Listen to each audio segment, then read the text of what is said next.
The past 3 years, video games have become increasingly popular, from console games to mobile games and all the way to esports. In 2017, 32.4 million people played video games in the UK alone. They spent roughly £3 billion in making the UK the 5th largest gaming market in the world.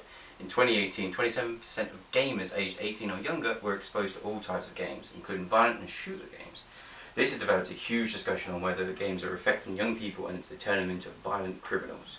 Today we will look into gaming in the UK and see what the public thinks about gaming and how it affects us as humans. Video games are made to entertain, educate and develop our skills as humans, but there are many arguments that video games are really made to distract us and teach us bad habits. With more and more young people getting access to video games, it is feared that they are picking up violent themes that appear in games. Age restrictions are abided by less and less, and children as young as 10 are playing violent themed games behind closed doors. About 20 hours a week, I'd say, I play video games. 15, 20 hours maybe? I only play video games roughly about 2 hours a week. I play a reasonable amount of video games, no more than the average person. I wish I could play more, but work gets in the way of it. I think so. I think the majority should be down to the parents. The ratings are out there and they can do research, so I think it should be primarily with the families. At the end of the day, I mean, anything's violent. TV, the lot is violent. I don't believe that the video games are influencing these teenagers. Yeah, I don't really think violent video games affect kids as much. I think it depends on the kid. Like, there's always going to be impressionable people.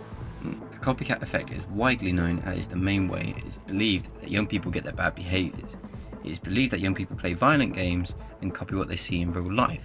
Other bad effects that are believed to be related to gaming is bad time management and procrastination. Many people who play video games find themselves playing for hours at a time and not realising how much time has passed. Bad eyesight is another negative that people believe is caused by playing video games. Staring at a screen for a long time can be bad for you, but little breaks away can make a big difference. To an extent, but again, I think a lot of people can distinguish between fantasy and reality, so where they can't, I think there's other issues going on that's not just the fault of video games.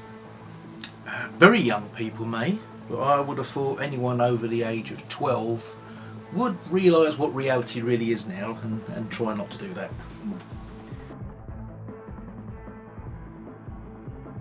I suppose the fact that you can lose time on there, which means, you know, your days have gone and weeks have gone without you even knowing it.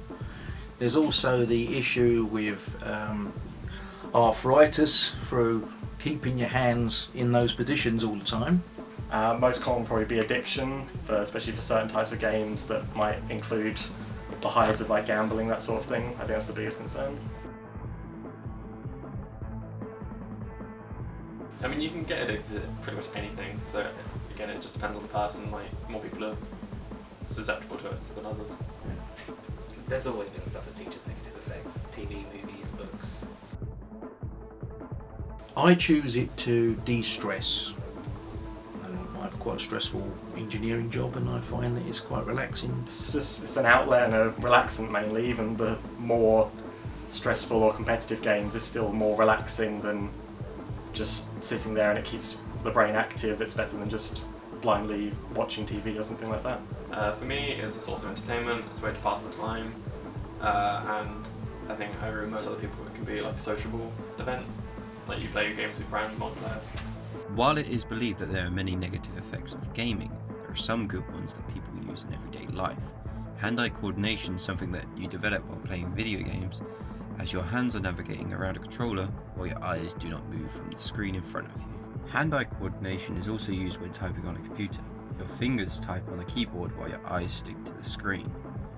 Being able to multitask has become a skill that many employers look in their employees. Teamwork is also something that you can develop while playing video games online. We've all seen the videos of someone getting very angry while playing Call of Duty. Well, some people believe that if you play enough, you will gain more trust in people and become a team player.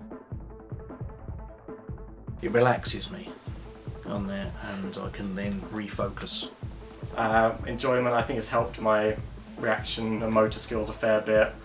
I think when I was younger, I learned to read a fair bit from games, when usually like children's books, I wouldn't cover different topics, things like that. It's a lot of other avenues that I might not have gone into that I have through gaming.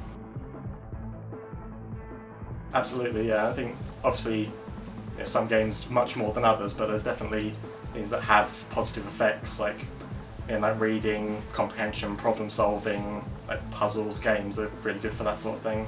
Not like in the way that Cooking Mama can teach you like cooking, but I guess it can teach you things like it can teach you social skills if you play multiplayer games. It can help you it's just things like hand-eye coordination, things like that. I think it helps with.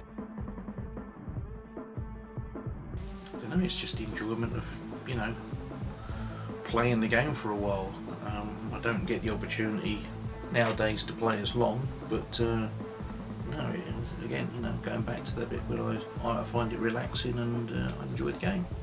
I think the biggest thing over my life has been the connection and the friends I've made, because like when I was younger I played games with people from Sweden that I never would have had a chance at making those friends outside of gaming. My biggest benefit has been creative. I love designing games and building games and stuff. I can just kind of relax and create stuff. Because it doesn't affect me like that. I think if you're aware of the consequences of gaming, you can kind of control it yourself. Like, you know when to stop if you're not having fun, for example.